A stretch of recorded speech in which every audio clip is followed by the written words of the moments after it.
आपके लिए previous year का एक क्वांटिटेटिव एप्टीट्यूड का सेट लेके आए हैं 25 क्वेश्चन का। आप इसे करोगे तो आपको एग्जाम में काफी ज्यादा बेनिफिट मिलेगा इस मॉक से। सबसे पहला क्वेश्चन क्या लिखा हुआ है?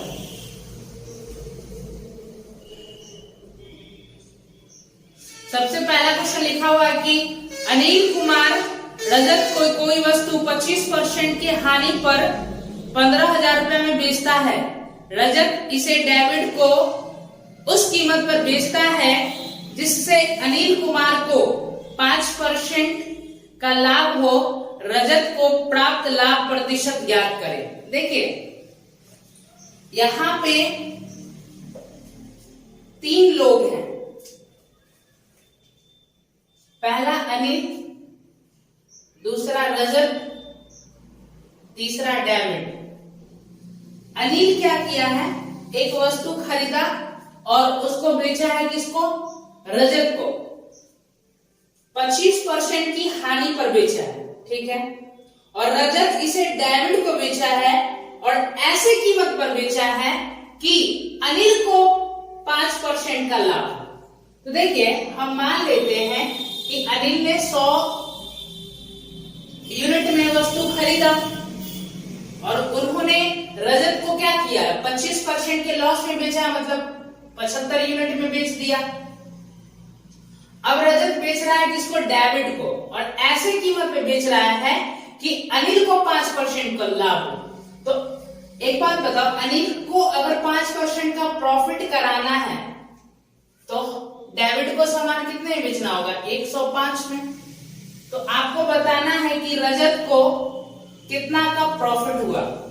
तो रजत देखो ध्यान से, रजत ने क्या किया है? 75 यूनिट दाम की कोई वस्तु है और उस 75 यूनिट दाम की वस्तु को कितना में बेच दिया? 105 यूनिट में बेच दिया। तो इसका लाभ प्रतिशत निकाल लेंगे यहां से। और एक बात देखो यहाँ पे आपको ये जो 15,000 रुपया जो लिखा हुआ है, ये जो डाटा के फॉर्म में क्वेश्चन में लिखा हुआ है, इसका एक्चुअल में यूज नहीं करेंगे क्वेश्चन में। क्यों? क्योंकि जब भी सवाल में परसेंटेज देके परसेंटेज पूछता है तो उसमें रियल डाटा की कोई हमें आवश्यकता नहीं होती है।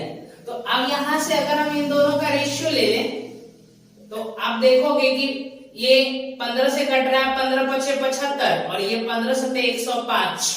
अब रजत 5 के सामान को 7 में बेचेगा तो कितना का प्रॉफिट कमाएगा? 2 का प्रॉफिट कमाएगा। कितना पे? 5 पे। तो रजत को प्रॉफिट कितना हुआ? 40% का प्रॉफिट हुआ। जो सवाल नंबर फर्स्ट है उसका बी ऑप्शन आपका करेक्ट होगा, 40%। ठीक है। नेक्स्ट सवाल की ओर हम लोग प्रोसीड करते हैं, देखेंगे आगे सवाल को।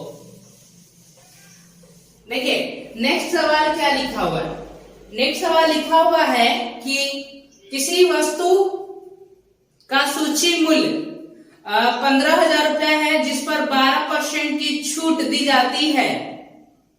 शुद्ध विक्रय मूल्य को 12,078 रुपया करने के लिए कितनी अतिरिक्त छूट दी जानी चाहिए? देखिए किसी वस्तु का जो सूची मूल्य था वो कितना था? 15,000 रुपये उसका सूची मूल्य था। ठीक है। तो उसमें पहले क्या किया गया है? 12% का डिस्काउंट दिया गया है। ठीक है। अब देखिए 12% का आपसे हम पूछेंगे कि फ्रैक्शन वैल्यू कितना होता है, तो आप कहोगे 3/25। 25 के समान पे 3 का छूट हो गया, मतलब वस्तु बिका कितना में? 17/25 में।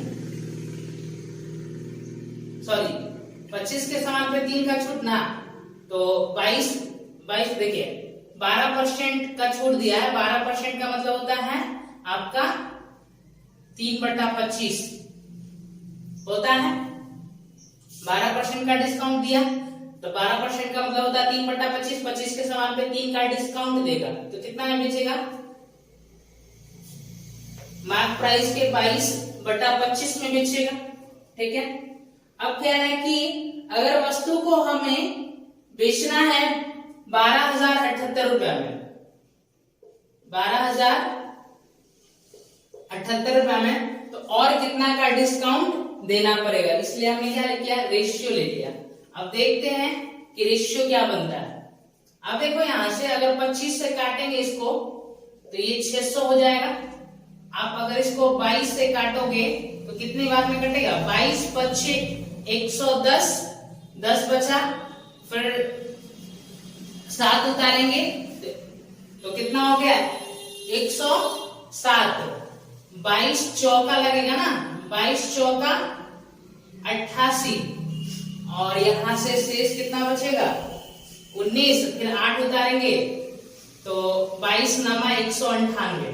ठीक है, 6 से काट लो, 6 से काटेंगे तो कटेगा, हाँ 6 से काटते हैं, ये 100 हो गया, 6 से इसको काटेंगे, 6 नमा 54, और फिर 6 कम 6, 6 कम 6 गया, और कितना बचेगा, 3, तो पॉइंट लगाएंगे 0, 6 पंजे 30। अब देखिए 100 का सामान आपका चल गया कितना में, 91.5 में, तो और आपको कितना का डिस्काउंट देना पड़ गया, तो और डिस्काउंट जो हमें है देना पड़ा वो 8.5% का हमें और डिस्काउंट देना पड़ गया। तो सेकेंड नंबर सवाल का जो ऑप्शन बी है वो आपका करेक्ट हो जाएगा, 8.5% का आपको और एक्स्ट्रा डिस्काउंट देना पड़ेगा। ठीक है, अगले नंबर सवाल पे हम लोग आते हैं।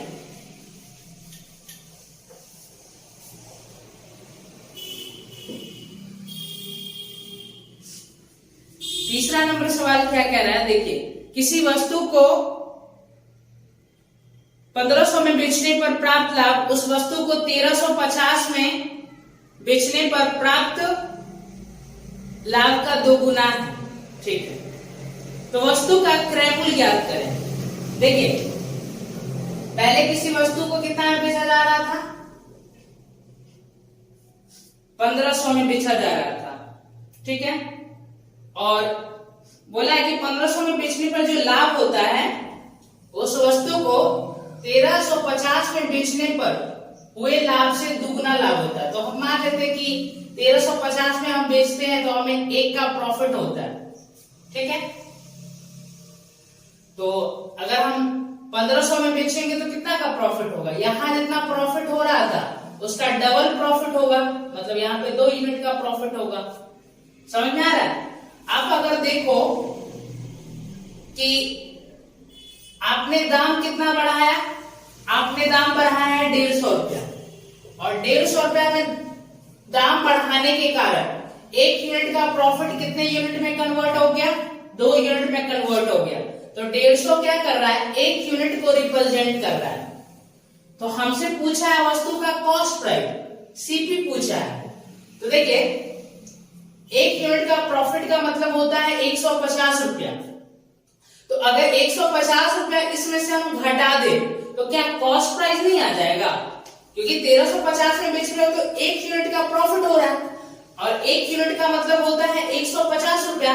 तो अगर हम 150 रुपया इसमें से सब्ट्रैक्ट कर देते हैं तो हमें क्या मिलेगा, कॉस्ट प्राइस मिलेगा। तो 1200 रुपया हो गया इस वस्तु का कॉस्ट प्राइस। यही इस सवाल का क्या है उत्तर। कौन सा ऑप्शन करेक्ट होगा, थर्ड नंबर सवाल का जो ऑप्शन ए है वो आपका करेक्ट है। आगे देखिए नेक्स्ट नंबर सवाल पे आते हैं हम लोग। नेक्स्ट नंबर सवाल क्या कह रहा है, यदि किसी निश्चित आंकड़े के बहुलक और माध्यिका का अनुपात 9:8 है तो माध्य और माध्यिका का अनुपात ज्ञात करें। देखिए स्क्रीन पे आपको ये सवाल दिखेगा, बहुलक और माध्यिका का अनुपात बोला है यहाँ पे 9:8 बोला है। ठीक है, तो बहुलक कितना है, 9 है।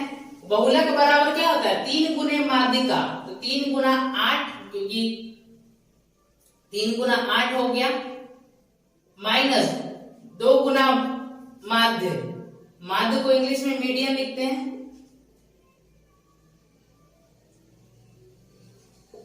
मीडियन, सॉरी माध्य है ना, मीडियन तो माध्यिका को कहते हैं ना, मीन, सॉरी।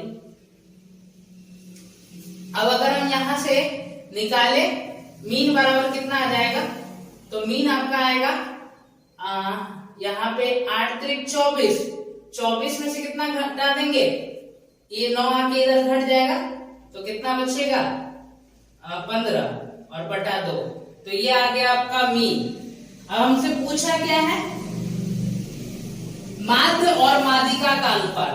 तो एक बात बताओ, माध्य आपने कितना निकाला, मीन 15 बटा 2, और यहाँ पे आपको माध्यिका कितना दिया था सवाल में, माध्यिका दिया गया था 8।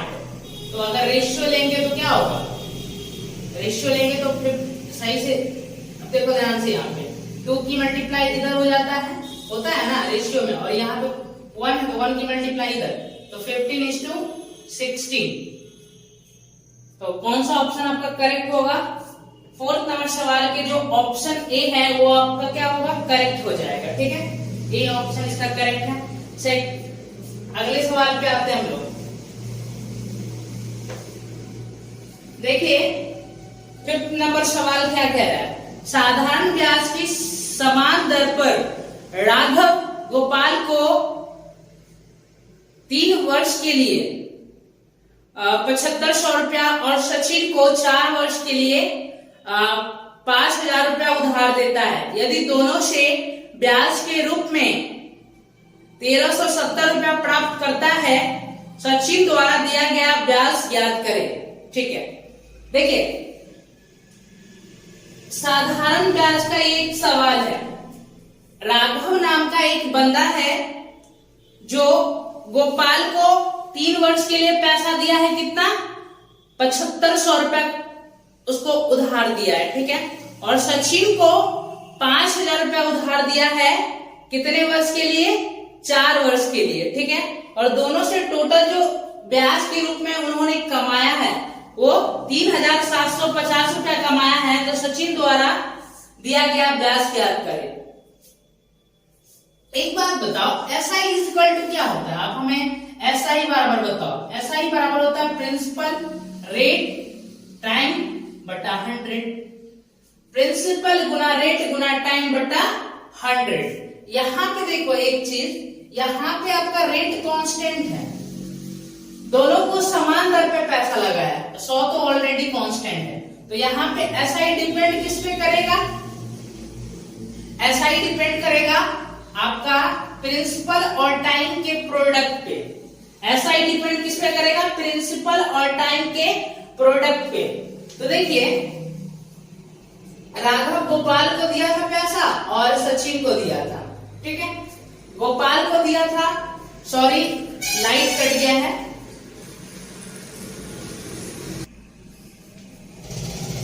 देखिए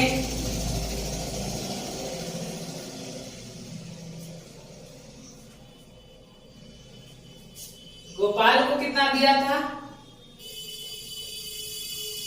7500 रुपया, और सचिन को कितना दिया गया था 5000 रुपया। इसको दिया था 3 साल के लिए, ठीक है, और इसको दिया गया था 4 साल के लिए। इसका क्या ले लेंगे, रेशियो, क्योंकि हमें पता है कि जो यहाँ पे SI है वो किस पे डिपेंड करेगा, SI डिपेंड करेगा प्रिंसिपल और टाइम के प्रोडक्ट पे। तो SI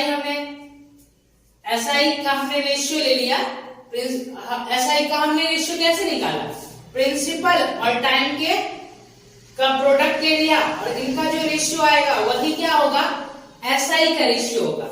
अब अगर आप ध्यान से देखो, 2 जीरो से 2 जीरो खत्म, 25 3 75, 25 दूना 50, और कुछ कट रहा है नहीं, ये 3 3 9 हो गया, ये हो गया 8। 17 की वैल्यू सवाल में दिया है कितना,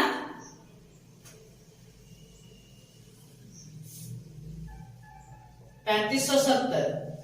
तो अगर 1 यूनिट की वैल्यू निकाले, 17 दूना 34, 17 एकम 17, 0। पूछा क्या सवाल में, सचिन द्वारा दिया गया ब्याज ज्ञात करें। तो सचिन ने कितना ब्याज दिया है, 8 यूनिट। 1 यूनिट का मतलब कितना है 210, तो 8 यूनिट का मतलब निकालिए।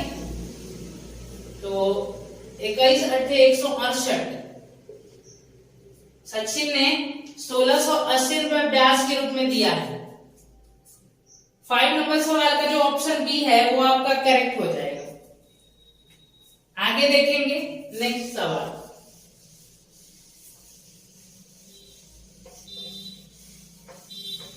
देखिए आगे क्या लिखा हुआ है। आगे लिखा है कि प्रतिदिन 6 घंटे कार्य करते हुए ए किसी कार्य को 12 दिन में कर सकता है, ठीक है। और प्रतिदिन 7 घंटे कार्य करते हुए बी उसी कार्य को 8 दिन में कर सकता है। प्रतिदिन 9 घंटे एक साथ कार्य करते हुए वे दोनों इस कार्य को कितने दिन में पूरा करेंगे। तो ए जो है प्रतिदिन क्या कर रहा है 6 घंटे काम करके काम को कितने दिन में समाप्त कर दे रहा है 12 दिन में। और बी जो है प्रतिदिन 7 घंटे कार्य करके उसी सेम काम को कितने दिनों में खत्म कर दे रहा है 8 दिनों में खत्म कर दे रहा है। तो दोनों तो सेम ही काम है, ये इक्वल हो जाएगा। अब यहां से हम क्या करेंगे ए और बी की एफिशिएंसी निकालेंगे। 4 दिए 12, 4 दूना 8, 2 से काटिए यहां से, ये कितनी बार में कटेगा 3 बार में। तो a बाई बी कितना आ गया तो 7/9 आ गया। तो a की एफिशिएंसी 7 है और b की एफिशिएंसी 9 है। अब a की एफिशिएंसी का इस्तेमाल करके कहीं से भी हम टोटल वर्क निकालेंगे। अगर यहां से निकालेंगे तो a की एफिशिएंसी का यूज करेंगे और यहां से निकालेंगे तो b की एफिशिएंसी का यूज करेंगे। तो टोटल वर्क हो जाएगा 7 गुना 6 गुना 12। अब इस काम को दोनों मिलके करेंगे। तो जब दोनों मिलके करेंगे तो कितने की एफिशिएंसी से करेंगे दोनों मिलके 16 के एफिशिएंसी से करेंगे। तो काम कितने दिन में खत्म होगा। अब इसको कैंसिल करो, 4 से 4 के 12, 4 चौका 16, 2 दूना 4 और ये 2 तिहाई 6 हो गया, 3 तिहाई 9 और 9 सत्ते 63। यहां तक दोनों मिलके कितना, दोनों मिलके प्रतिदिन 9 घंटे कार्य करते हैं। तो प्रतिदिन 9 घंटे कार्य करते हैं तो इंटू 9 भी करना होगा ना, ठीक है। यहाँ पे लिखा हुआ ना प्रतिदिन 9 घंटे कार्य करते हुए वे दोनों इस कार्य को कितने दिन में खत्म करेंगे। तो इंटू 9 करेंगे, फिर 9 से ये दोनों कट गया तो कितना आया 7/2 डेज। यहाँ पे बोला था कि दोनों मिलके 9 घंटे कार्य करेंगे तो काम कितने दिन में खत्म होंगे। तो दोनों मिलके 16 के एफिशिएंसी से और 16 के एफिशिएंसी से 9 घंटे कार्य करेंगे तो 16 इंटू 9 करना था, तभी तो आता ना कि ए और बी मिलके टोटल काम को कितने दिन में खत्म करेंगे। तो सारे तो कितने दिन में खत्म कर देंगे। तो यहां से सारे 3 दिन में दोनों एक साथ मिलके काम को खत्म कर देंगे। आगे देखेंगे।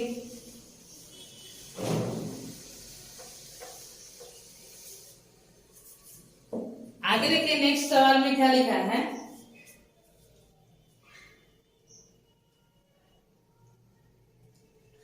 सेवन नंबर सवाल, किसी आयताकार जलाशय में 126 किलोलीटर पानी है। जलाशय की गहराई 3.5 मीटर है और उसकी लंबाई 8 मीटर है। तो जलाशय की चौड़ाई ज्ञात करें। देखिए 1 मीटर क्यूब बराबर क्या होता है, 1 मीटर क्यूब बराबर होता है आपका 1 kilolitre. 1 kilolitre, 1 kilolitre. 1 metre cube में कितना पानी आता है 1 किलो लीटर पानी आता है, ठीक है। ये आप ध्यान रखना, ठीक है। यहां पे लिखा है कि जलाशय में 126 किलो लीटर पानी है और उस जलाशय की जो गहराई है वो 3.5 है और इसकी लंबाई 8 है, मतलब मीटर में है, यूनिट मीटर में यूज किया गया है। तो उसकी जलाशय की चौड़ाई बताओ। तो यहां पे देखिए ध्यान से, आप लंबाई 8 बोला है चौड़ाई को हम b मान लेते हैं क्योंकि चौड़ाई सवाल में तो दिया नहीं है। गहराई कितना दिया गया है 3.5। और आपने देखा है कि हमने आपको बताया है एक बात कि 1 किलोलीटर क्या होता है 1 मीटर क्यूब होता है। तो 126 किलोलीटर कितना होगा 126 मीटर क्यूब हो जाएगा। 126 मीटर क्यूब होगा। यूनिट हटाइए। देखिए 3.5 को आप ऐसे भी लिख सकते हो 7/2, इसमें कोई समस्या नहीं है, लिख सकते हैं। अगर 7 से इसको काट देंगे 7 से कितनी बार में जाएगा 7 एकम 7 और 7 8 56 और आगे सिंप्लीफाई करो फर्दर इसको 2 से कटेगा ये 4 बातें में 2 से काटेंगे इसको यहाँ पे 2 बचेगा और यहाँ पे 9 तो b इक्वल टू कितना आ गया 9/2। 9/2 का मतलब 4.5 मीटर। 7 नंबर सवाल का बी ऑप्शन आपका करेक्ट होगा 4.5 मीटर। नेक्स्ट नंबर सवाल देखिए आगे क्या बोला है। यदि किसी शंकु के आधार का व्यास 24 सेंटीमीटर है, आधार का व्यास बोला है 24 सेंटीमीटर और इसके वक्र पृष्ठ का जो क्षेत्रफल है वो 1395 सही 3/7 सेंटीमीटर स्क्वायर है। तो इसकी ऊंचाई ज्ञात करें। देखिए अगर शंकु का व्यास अगर 24 सेंटीमीटर है तो रेडियस कितना आएगा आप कहोगे कि 12 सेंटीमीटर, ठीक है। और सवाल में शंकु का वक्र पृष्ठ का क्षेत्रफल दिया है, CSA दिया है। CSA कितना दिया है 1395 सही 3/7 सेंटीमीटर क्यूब। तो आपसे पूछा क्या, आपसे पूछा है कि उसकी हाइट बताओ, हाइट कितनी थी उसकी। तो एक देखो इस सवाल को आप जस्ट 2-3 सेकंड में कर सकते हो। आप कहोगे कि रेडियस 12 दिया है, रेडियस कितना दिया है 12 दिया है और हमको पता है कि रेडियस 12 ही दिया ना, ठीक है। रेडियस कितना दिया 12 दिया है और आपको पता है एक ट्रिपलेट 12 35 37 12 35 37 क्या होता है एक ट्रिपलेट होता है। अगर रेडियस 12 है तो उस शंकु का जो तिर्यक ऊंचाई है वो 37 हो सकता है और उसकी हाइट 35 हो सकता है। अगर ऑप्शन को ध्यान से देखोगे आप तो एक ऑप्शन डी है जिसमें 35 हाइट की वैल्यू ऑप्शन में है। तो अगर आपके पास टाइम नहीं है तो 12 35 37 ट्रिपलेट के आधार पे आप 35 अगर टिक लगा के आगे बढ़ भी जाते तो मे भी चांसेस है कि वो सही हो सकता है, ठीक है। लेकिन हम निकाल के दिखाते हैं आपको। अब देखिए शंकु का अगर वक्र पृष्ठ की क्षेत्रफल हम आपसे पूछे कि कितना होता है तो आप क्या बोलोगे πRL होता है 22/7 इंटू R इंटू L। तो R की वैल्यू तो दिया गया है 12 और L अब देखिए cos CSA दिया गया है आपका इतना दिया गया है। अब इसको कैलकुलेट करो। अगर हम इसको 1400 मान ले तो 1400 को अगर हम 7 से गुना करेंगे तो 1400 से 9800 हो गया 9800 और यहाँ पे 5 से 35 9800 में से 35 घटा देंगे तो 8000 9800 आया ना 8000। तो अगर इसमें से हम अगर यहाँ पे 5 हमने इसको ज्यादा इंक्रीज करके 7 से गुना किया था तो 5 से 35 अगर इसमें से हम घटा दे तो कितना आ जाएगा 9700 700 कितना आ जाएगा 9745 हो जाएगा। अगर 35 घटा देते हैं इसमें से 10 में से 5 जाएगा 5 और इसको तो यहां से 9 में से 3 चला जाएगा तो 9 में से अगर हम 3 घटा देंगे तो कितना आ जाएगा 6 और ये हो गया आपका 7 9। तो 9765 आ रहा है, उसमें 3 जोड़ देंगे 9768। अब बट्टा कितना हो गया 7। अगर 7 से 7 को हटा देते हैं यहां से, अब देखिए 22 से काट लो इसको, 22 चौका 88 और कितना बचेगा शेष 9 बचेगा ना, फिर 9 यहां से 6 उतारेंगे तो फिर 22 चौका हो गया 88 और यहां से बच रहा है फिर 22 चौका 88। ठीक है, अब देखिए 12 से काटिए इसको, 12 से कितनी बार में जाएगा, 12 दिए 36 और 12 दिए 36 हो गया।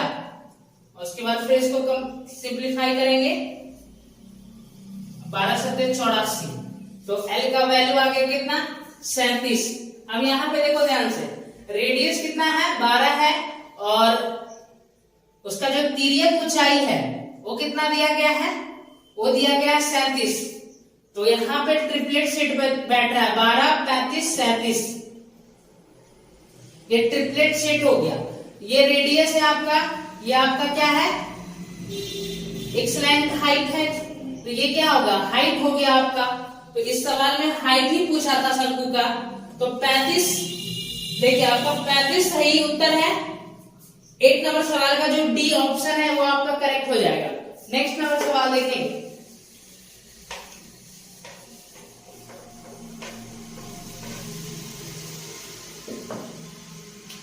आगे देखेंगे, लिखा है कि यदि किसी बेलन की ऊंचाई में 30% की वृद्धि होती है और उसके आधार की त्रिज्या में 15% की कमी होती है तो वक्र पृष्ठ के क्षेत्रफल में कितने % का परिवर्तन आएगा। देखिए अगर आप शंकु का वक्र पृष्ठ के क्षेत्रफल निकालोगे तो क्या होता है 2 पाई आर एच। यहां पे 2 पाई तो कांस्टेंट है, वक्र पृष्ठ का क्षेत्रफल जो बेलन का होता है वो किस पे डिपेंड करता है, रेडियस और हाइट के प्रोडक्ट पे, रेडियस और हाइट के प्रोडक्ट पे। आप ऊंचाई को क्या कर रहे हो 30% की वृद्धि कर रहे हो और रेडियस को 15% की कमी कर रहे हो। तो देखो ये दोनों आपस में गुना से कनेक्टेड है, तो ये एक सक्सेसिव का केस बन गया। तो 30% इंक्रीज हो रहा है, फिर 15% क्या हो रहा है डिक्रीज हो रहा है। 30 और 15 का सक्सेसिव ले लेंगे,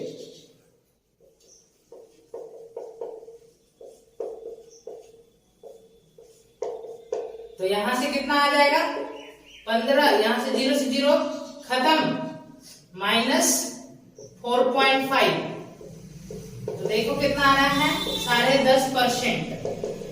तो उसके वक्र पृष्ठ के क्षेत्रफल में 10.5% की वृद्धि हो जाएगा। 9 नंबर सवाल का कौन सा ऑप्शन करेक्ट है, ए ऑप्शन आपका करेक्ट है। आगे देखेंगे, 12 वर्ष पहले अनिल और विशु की आयु का अनुपात 5:12 है। ठीक है, ये देखिए ये प्रेजेंट हो गया, ये प्रेजेंट से 12 साल पहले की बात की जा रही है, 12 साल पहले की। अनिल है और विशु है, ठीक है, और उनके एज का रेशियो जो था 12 साल पहले वो कितना था 5:12 था। ठीक है, और अब से 8 वर्ष बाद उनकी आयु का अनुपात, अब से 8 साल के बाद जो उनकी आयु का अनुपात है वो कितना है 10:17 है।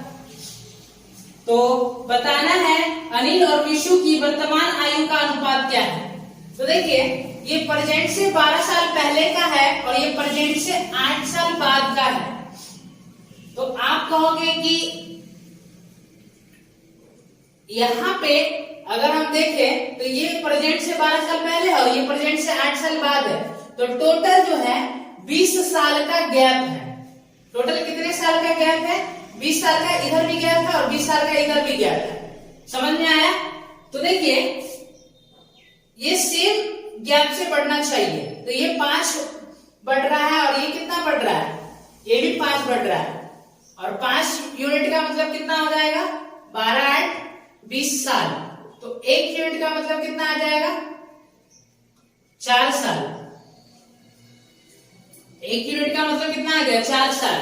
तो प्रेजेंट में अनिल और विशु की एज का रेशियो पूछा गया है।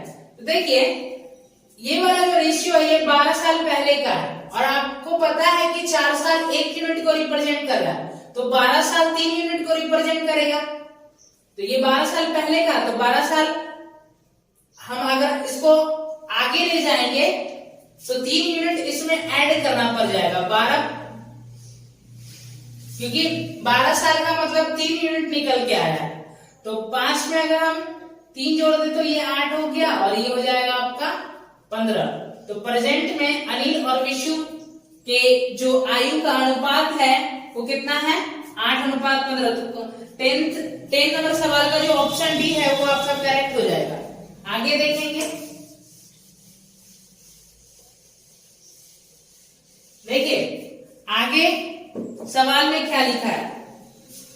आगे सवाल में लिखा हुआ है, सिंप्लीफिकेशन का सवाल है। आपको स्क्रीन पे ये क्वेश्चन दिखेगा, हम इसको सॉल्व करेंगे डायरेक्ट। तो देखिए ध्यान से देखिएगा, इसको ध्यान से देखना आपके लिए बहुत जरूरी है। अब देखिए यहाँ पहले ऑफ का काम करेंगे ना, तो ये हो गया आपका 12 × 36 और 36 हो गया, तो 8/36 हो गया। तो 8/36 मतलब 2/9, ये 2/9 आ गया। और देखिए ब्रैकेट्स को सॉल्व करेंगे तो माइनस का 1 आ रहा है, तो माइनस यहाँ ऑलरेडी पहले से था और एक माइनस और आ गया, तो ये प्लस हो गया, और ये हो जाएगा आपका कितना, 3, क्योंकि 2 से 2 तो यहाँ पे कट ही जाएगा ना, ठीक है। प्लस और 3/2 है ना, तो 3 हो गया, और डिवाइड में आ जाएगा 3 दूना 6, मतलब कि 1/2 हो गया यहाँ से ये। अब इसको क्या कर लेंगे, सॉल्व कर लेंगे, तो 18 हो गया एलसीएम आपका, और ये हो जाएगा आपका 4, और 18 × 54, ये हो गया आपका 9। तो ये कितना आ जाएगा, इसको जब सॉल्व करेंगे तो 67/18। 11 नंबर सवाल का जो ऑप्शन सी है वो आपका करेक्ट है, 67/18।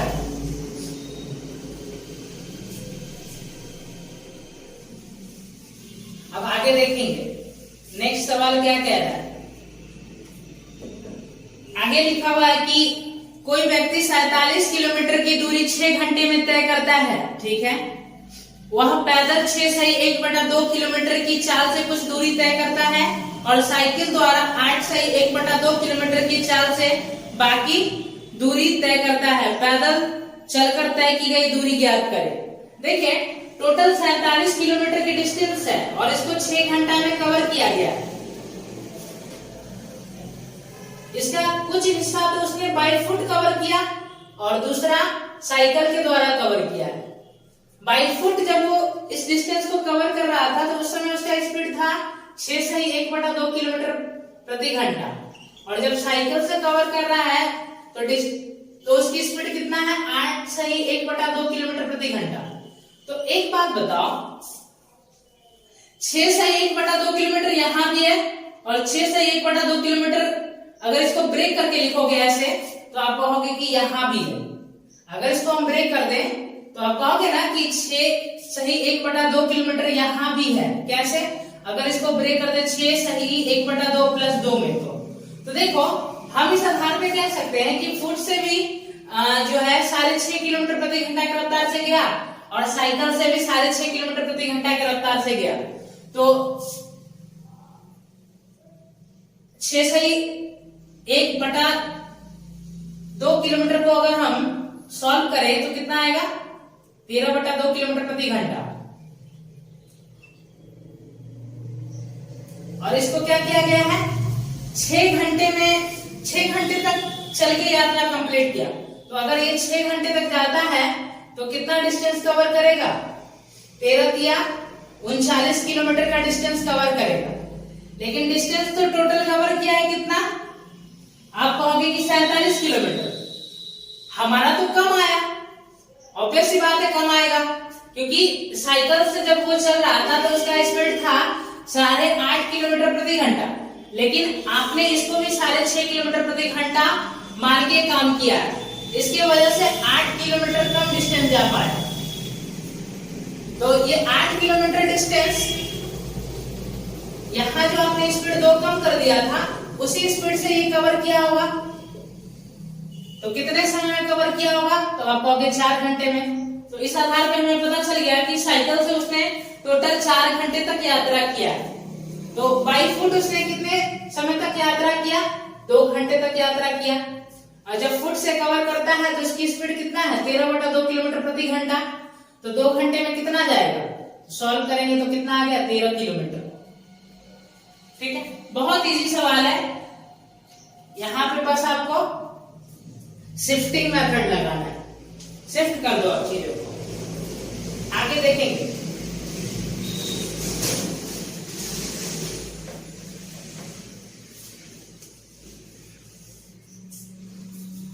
ट्वेल्व नंबर सवाल का जो ऑप्शन बी था वो करेक्ट था।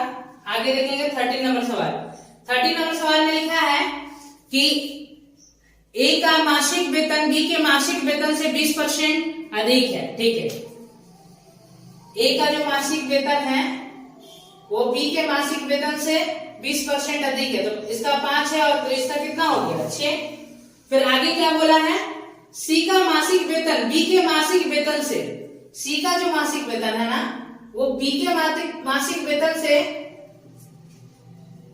25,000 रुपया अधिक है। 25,000 रुपया अधिक है। यदि उनका कुल मासिक वेतन, मतलब इन तीनों के बारे में बोला है कि इन तीनों का जो टोटल मासिक वेतन है वो 2,65,000 है। 2 लाख कितना है? 65,000 है टोटल। तो बी का जो वेतन है सी के वेतन का कितना परसेंट है? तो आपको बताना है कि बी का जो वेतन है ना वो सी के वेतन का कितना परसेंट है। तो देखिए एक बात बताते हैं हम आपको, इसको सॉल्व करने का जो बेस्ट तरीका होगा वो क्या होगा? जो सिंपलेस्ट तरीका होगा।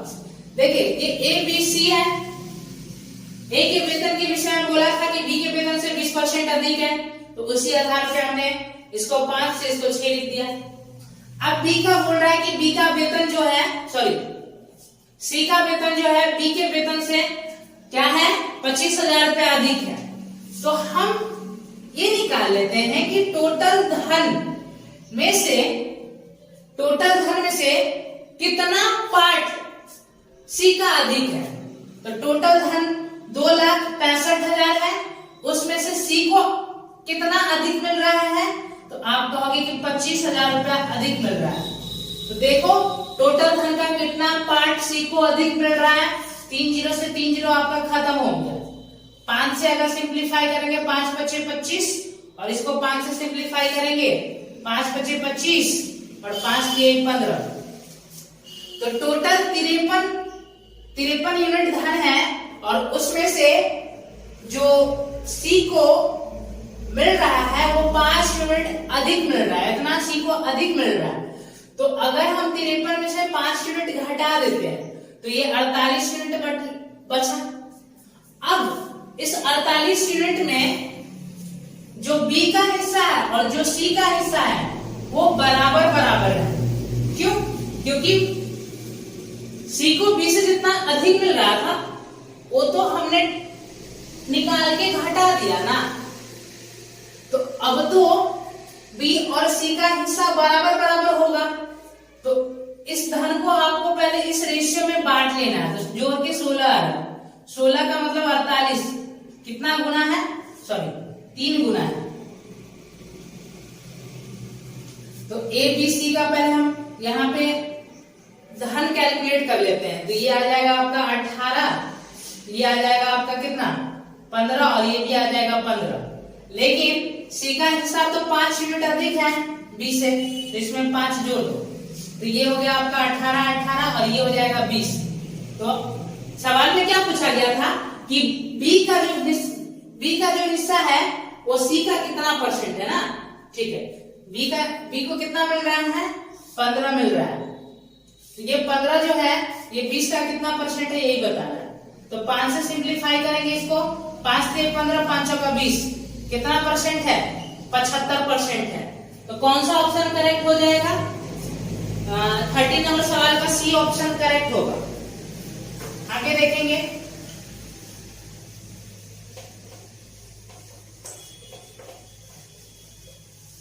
देखिए नेक्स्ट नंबर सवाल क्या कह रहा है। नेक्स्ट नंबर सवाल बोल रहा है कि 5 दिनों की बिक्री इस प्रकार है कि 5,000 रुपया, 6,000 रुपया, 8,000 रुपया, 7,000 रुपया और 9,000 रुपया।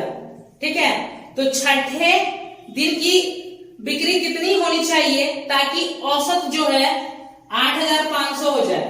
देखिए औसत 8,500 करना है तो छठे दिन की बिक्री हमें कुछ ऐसा लेना पड़ेगा कि नेट डेविएशन क्या हो जाए? 0 हो जाए। तो अगर हम देखें कि एवरेज जो है 6 दिनों के सेल का वो कितना है? 8,500 है, और पहला दिन का अगर 5,000 है तो डेविएशन कितना का आएगा? तो आप कहोगे कि एवरेज से ये 3,500 रुपया कम है। ठीक है, और ये कितना कम है? ये 6,000 है ना, तो 6,000 कितना कम है? आप कहोगे 2,500 रुपया कम है। दूसरा वाला, तीसरे दिन वाला में क्या है? 500 कम है ना। ठीक है, चौथे दिन वाले में कितना कम है? 1,500 रुपया कम है, और पांचवें दिन वाला में ये 500 रुपया ज्यादा हो गया। अब नेट डेविएशन को हमको 0 करना है। नेट डेविएशन अगर 0 करना है तो देखो ये और ये तो कट ही गया।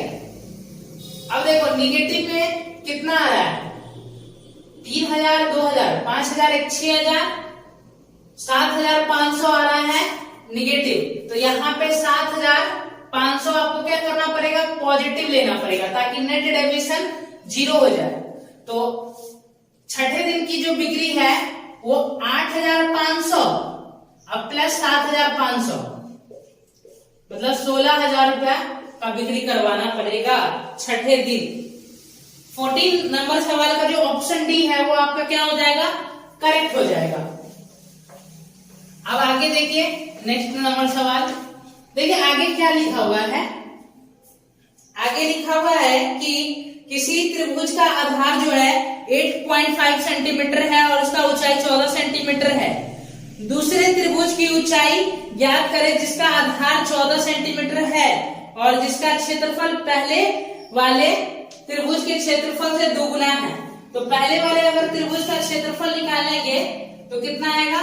तो आप कहोगे 1/2 गुना आधार गुना ऊंचाई, और सेकंड वाला त्रिभुज का क्षेत्रफल कितना आएगा? 1/2, और आधार 14 दिया गया है और ऊंचाई पता नहीं, यही तो निकालना है।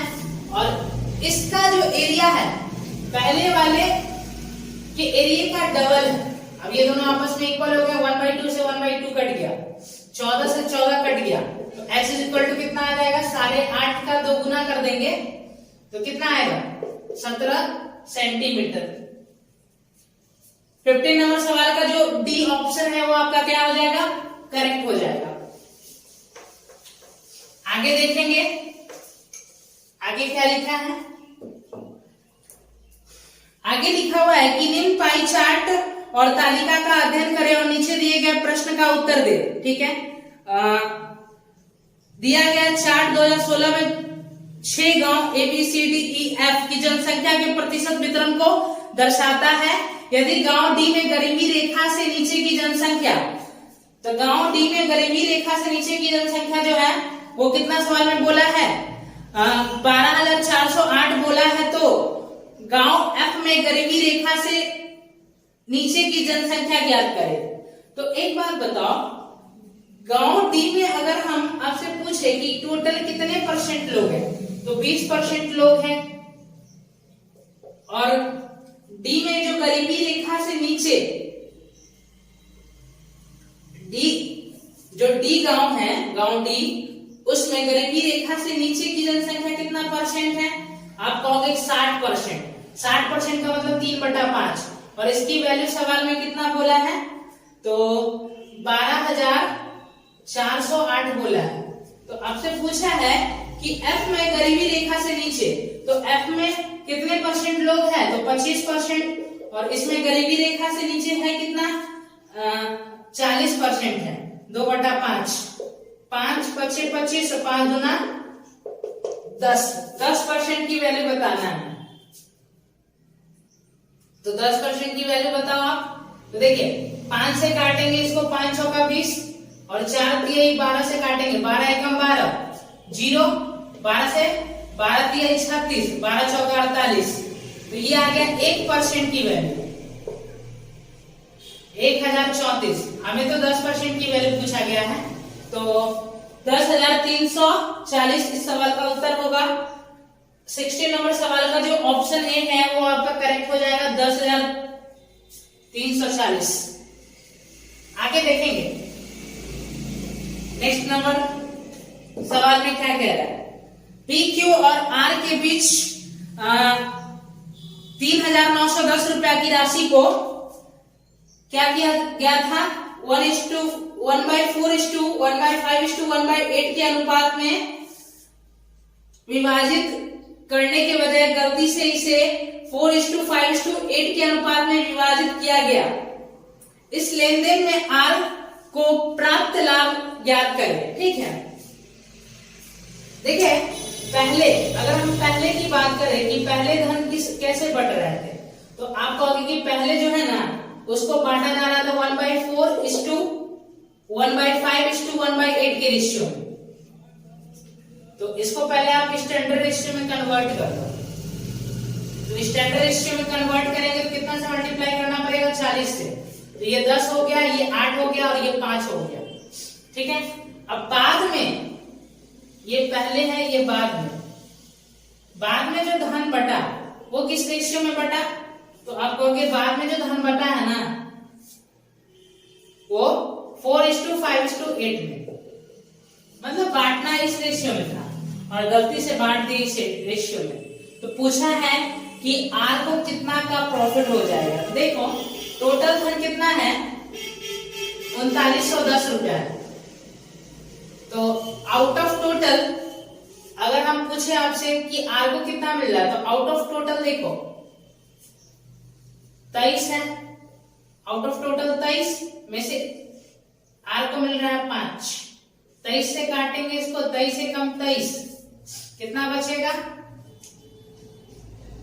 23 7 161, 0।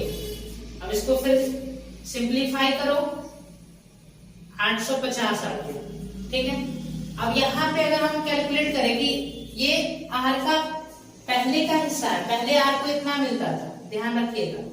अगर गलती से अगर इस रेशियो में पैसा बांट देता है तो अब देखो तो आर को कितना मिल रहा है, तो निकालेंगे तो टोटल था है 3,910। तो आउट ऑफ टोटल कितना है भाई, 17। उसमें से आर को कितना मिल रहा है, 8 मिल रहा है। 17 से काटेंगे, 17 दूना 34, 17 3 51, 0। 8 से गुना करेंगे, 23 8 184, 0। अब देखो पहले का हिस्सा ये है आर का, पहले आर को कितना मिल रहा था, 850 मिल रहा था, अब मिल रहा है इसको 1840। तो अब देखो ध्यान से कि इसको अब देखो कितना का प्रॉफिट हो गया, तो आप कहोगे कि जो प्रॉफिट हुआ है वो 990 रुपया का प्रॉफिट हुआ है। अंतर लेंगे, इस वाले में से इसको घटा देंगे। ठीक है, तो 840 तो खत्म, 1000 में से 10 घटा देंगे तो 910। ठीक है, तो 70 नंबर सवाल का जो ऑप्शन सी है वो आपका करेक्ट हो जाएगा। ठीक है, अच्छा सवाल है ये, थोड़ा सा टाइम लगा इसमें, कोई इश्यू नहीं है। देखिए आगे क्या लिखा हुआ है, आगे लिखा है कि दो संख्याएं ए और बी, तीसरी संख्या सी से 20% और 56% अधिक है। देखिए 3 संख्या ए, बी और सी, तो दो संख्याएं ए और बी जो है वो तीसरी संख्या सी से 56% और 20% और 56% अधिक है। तो ये 120 हो गया और ये कितना हो गया 156 हो गया। तो ए और बी का अनुपात पूछा है, तो अब तो इससे हमें कोई मतलब नहीं है। अब इसको देखिए 12 से कट रहा है ना, 12 का है 120, 12 से इसको काटेंगे 12 1 12, 12 3 36, कितना आ गया 10:13 आ गया। मतलब 18 नंबर सवाल का जो ऑप्शन बी है वो आपका करेक्ट हो जाएगा। नेक्स्ट नंबर सवाल देखेंगे। हाँ, अगला सवाल क्या बोल रहा है, निम्न पाई चार्ट और तालिका का अध्ययन करें और नीचे दिए गए प्रश्न का उत्तर दे।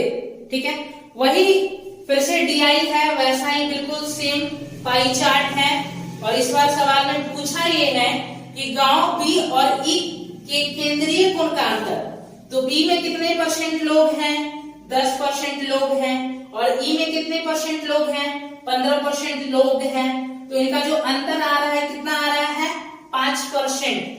और आपको पता है कि 1% का मतलब होता है 3.6 डिग्री, सबको पता है।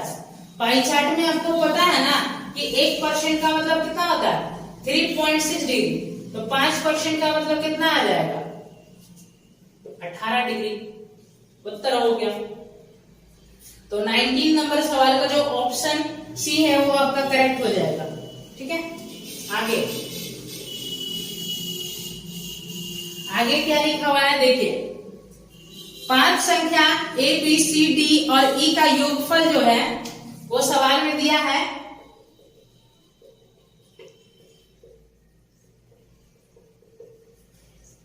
37.5। ठीक है, ए और बी का औसत दिया गया है आपको 6 दिया गया है। ठीक है, ए और बी का औसत 6 दिया है।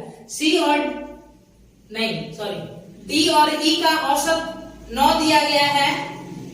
तो ए बी और सी का औसत ज्ञात करना है आपको। ठीक है, तो एक बात बताओ, ये पांचों संख्या का सम दे दिया और औसत केवल इस तीनों का पूछा है।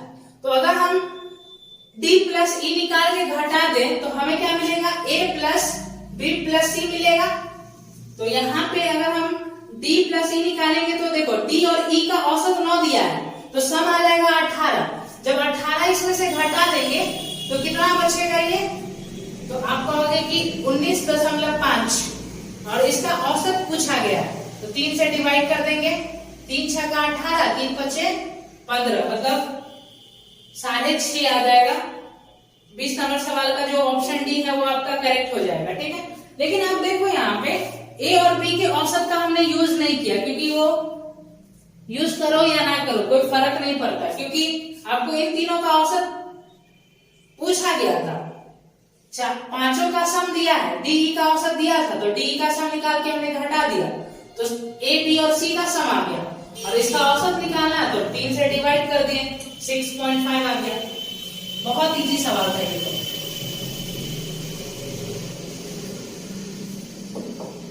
आगे देखिए 21 नंबर सवाल क्या बोल रहा है, वरुण किसी कार्य को 28 दिन में कर सकता है। ठीक है, वरुण भैया टोटल काम कितने दिन में खत्म कर देंगे, 28 दिन में खत्म कर देंगे। उसके बाद लिखा है कि सर्वेश इस कार्य को कितने दिन में पूरा कर सकता है यदि सर्वेश की जो कार्य क्षमता है वरुण से 40% अधिक है। सर्वेश की जो कार्य क्षमता है वो वरुण से क्या है 40% अधिक है। जिसका 5 है तो इसका कितना आ गया 7। तो अगर हम डेज की रेशियो की बात करें, डेज की रेशियो क्या होगा 5:7। ठीक है, तो वरुण काम को कितने दिन में खत्म कर रहा था 28 डेज में ना। 7 की वैल्यू 28 डेज, तो 5 की वैल्यू कितना आ जाएगा 20 डेज। 20 डेज में काम को खत्म कर देगा। 21 नंबर सवाल का जो ऑप्शन सी है वो आपका क्या हो जाएगा करेक्ट। आगे सवाल देखेंगे, देखिए यहाँ पे हम लगाए a गुना b is equal to constant rule. काम तो दोनों को सेम ही करना था, तो यहाँ पे वर्क किस पे डिपेंड करता है, वर्क बराबर क्या होता है एफिशिएंसी गुना डेज। किस एफिशिएंसी से काम कर रहा है और कितने दिन काम किया है, ठीक है। तो एफिशिएंसी जो जिस रेशियो में चेंज हुआ उसका जस्ट उल्टा कर दिए तो क्या आ गया, डेज का रेशियो आ गया। देखिए फिर से पाई चार्ट वाला सवाल है, वही बिल्कुल सेम पाई चार्ट है। और इस बार सवाल में पूछा गया है कि यदि गांव ए में गरीबी रेखा से नीचे की जनसंख्या, तो ए में गरीबी रेखा से नीचे की जनसंख्या, तो ए में टोटल कितने परसेंट लोग हैं, 14%, और उसमें गरीबी रेखा से नीचे कितना है, 30%। और इसकी वैल्यू सवाल में कितना दिया गया है, इसकी वैल्यू सवाल में दिया है 42,000, ठीक है। तो गांव ए में गरीबी रेखा के ऊपर की जनसंख्या पूछा, तो गांव ए में गरीबी रेखा से ऊपर की जनसंख्या, ठीक है, कोई दिक्कत नहीं, इसको सॉल्व कर लो पहले आप। तो सॉल्व करेंगे तो कितना आएगा, तो यहां से हम 1% की वैल्यू निकालते हैं, 14 दिया 42 हो गया, 42 से कट जाएगा तो ये कितना हो जाएगा आपका 1000। तो यहां से 1% की वैल्यू आ गया आपका 10,000। तो गांव ए में गरीबी रेखा से ऊपर की जनसंख्या पूछा है, मतलब 14% गुना गरीबी रेखा के ऊपर की जनसंख्या कितना हो जाएगा, देखिए 30% तो गरीबी रेखा से नीचे की जनसंख्या, 70% मतलब 7/10, तो कितना आ रहा है, तो आप कहोगे 14 सत्ते 98/10%, इतना की वैल्यू निकालना है। तो इसको करें गुना कर देंगे 98/10 से, इधर भी गुना कर देंगे 98/10 से, 10 से 10 कट गया तो 98,000 आ गया। गरीबी रेखा से ऊपर की जनसंख्या किसमें, गांव ए में। 22 नंबर सवाल का जो ऑप्शन बी है वो आपका करेक्ट हो जाएगा। आगे देखेंगे आगे क्या लिखा हुआ है,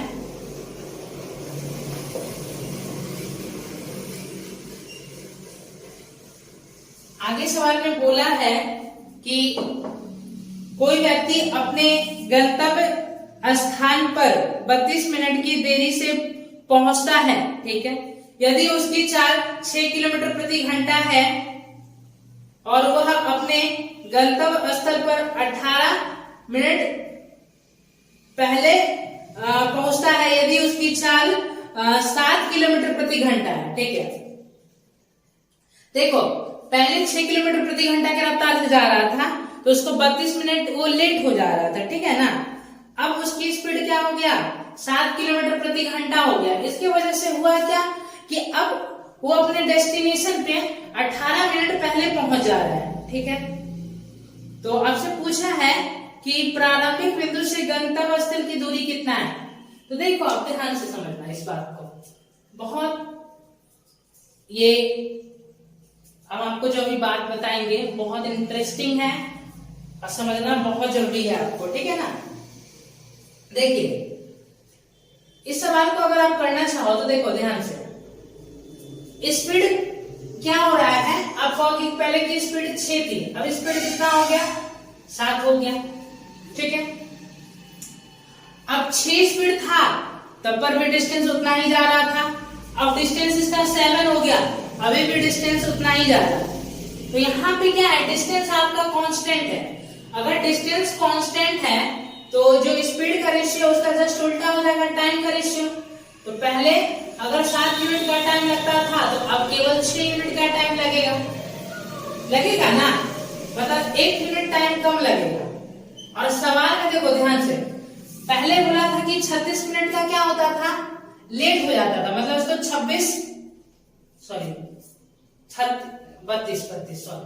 32 मिनट पहले क्या होता था, लेट होता था। अब क्या हो रहा है, अब वो 18 मिनट पहले पहुंच जा रहा है। तो पहले 32 मिनट लेट, अब 18 मिनट पहले पहुंच जा रहा है। तो टाइम में गैप कितने का है, आप कहोगे 40 का, सॉरी टाइम में गैप आ गया 50 मिनट का। तो 1 मिनट का मतलब 50 मिनट, तो 6 मिनट का मतलब कितना आ जाएगा, 300 मिनट। और 300 मिनट का मतलब कितना होता है, 300 मिनट का मतलब हो जाएगा आपका 5 घंटा। अब देखिए उसकी जब स्पीड 7 किलोमीटर प्रति घंटा है तो उसको अब अपने डेस्टिनेशन तक पहुंचने में 5 घंटे का समय लगता है। तो डिस्टेंस कितना आ जाएगा, 7 गुना 5 मतलब कि 35 किलोमीटर। यही आपका क्या होगा, डिस्टेंस होगा। तो 23 नंबर सवाल का जो ऑप्शन ए है वो आपका करेक्ट हो जाएगा। 24 नंबर सवाल देखेंगे। 24 नंबर सवाल क्या बोल रहा है,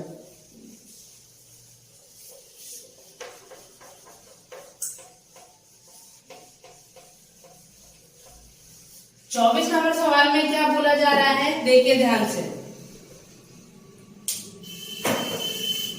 बोल रहा है कि 12 मीटर और 95 सेंटीमीटर लंबे और 3 मीटर और 85 सेंटीमीटर चौड़ाई वाले कमरे की छत पर फर्श बंदी कराने के लिए आवश्यक वर्गाकार टाइल्स की न्यूनतम संख्या ज्ञात करें। तो ये एक एचसीएफ का सवाल है, देखिए ध्यान से। हम आपसे पूछे कि लंबाई और चौड़ाई सवाल में दिया गया है, छत का लंबाई कितना है, तो लंबाई है 1295 सेंटीमीटर। देखिए मीटर में था तो इसको भी हम सेंटीमीटर में कन्वर्ट कर लिए, और चौड़ाई दिया गया है 385 सेंटीमीटर। तो आपसे पूछा गया है कि बताओ कि कम से कम वर्गाकार टाइल्स की संख्या बताओ आप हमें, जो कि छत को फर्श बंदी कराने के लिए आवश्यक है। तो अगर आपको कम से कम बताना है तो आपको देखना पड़ेगा कि इन दोनों का एचसीएफ कितना आ रहा है, मतलब हाईएस्ट कॉमन फैक्टर, बड़ा से बड़ा नंबर आपको ढूंढना है जो इसको भी काट दे और इसको भी काट दे। तो आप कहोगे कि 5 से तो दोनों कटेगा ही, 5 से दोनों कटेगा ही। एचसीएफ निकालने का एक बेहतरीन तरीका बताते हैं आपको। तो 5 तो दोनों में कॉमन है ही, ठीक है। अब देखो अगर हम इसको 5 से सिंप्लीफाई कर दे तो 5 सत्ते 35, और फिर यहाँ पे कितना बचेगा, फिर 5 सत्ते 35, तो ये 77 आ रहा है। तो इसमें 7 और 11 दोनों कॉमन है। अगर हम इसमें देखें कि क्या ये 11 से कटता है, तो आप कहोगे 9 + 1 10, 5 + 2 7, ना भैया ये 11 से नहीं कटेगा। क्या ये 7 से कटता है, काट के देखते हैं। 7 एकम 7, 5 बचेगा, फिर 9 उतारेंगे, 7 × 8 = 56, 3 7 बचे 35, हाँ 7 से कटता है। तो 7 देखो 5 तो दोनों में कॉमन था, 7 भी दोनों में कॉमन है, 7 भी क्या है, दोनों में कॉमन है। तो इसका जो एचसीएफ हो गया वो कितना आ गया, 35 हो गया। इसका मतलब ये हो गया कि आप अगर 35 सेंटीमीटर भुजा वाला वर्गाकार टाइल्स लेके आओगे तो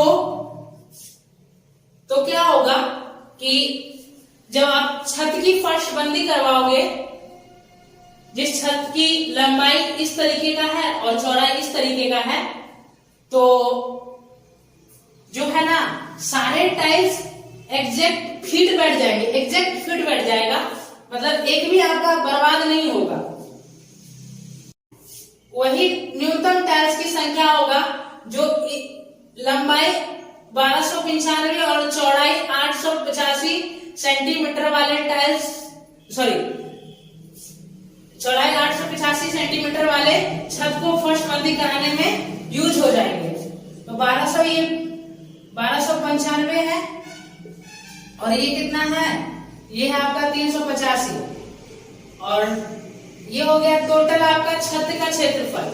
अगर हम आपसे पूछे कि एक टाइल्स का क्षेत्रफल कितना होगा, तो आप कहोगे 35 × 35। तो टोटल छत के क्षेत्रफल से अगर हम छत के क्षेत्रफल को हम एक टाइल्स के क्षेत्रफल से डिवाइड कर दें तो आपका टाइल्स की संख्या निकल के आ जाएगा। 35 से इसको काटेंगे कितनी बार में कटेगा, तो ये 11 बार में कटेगा, और 35 से इसको काटेंगे कितनी बार में कटेगा, तो 35 से काटेंगे तो कितनी बार में कटेगा, ये काटिए इसको 35 से, वैसे इसको काटे थे तो कितना आया था, काटना ही पड़ेगा आपको। ये देखो ये 2 है, ध्यान से। अब इसको काटिए।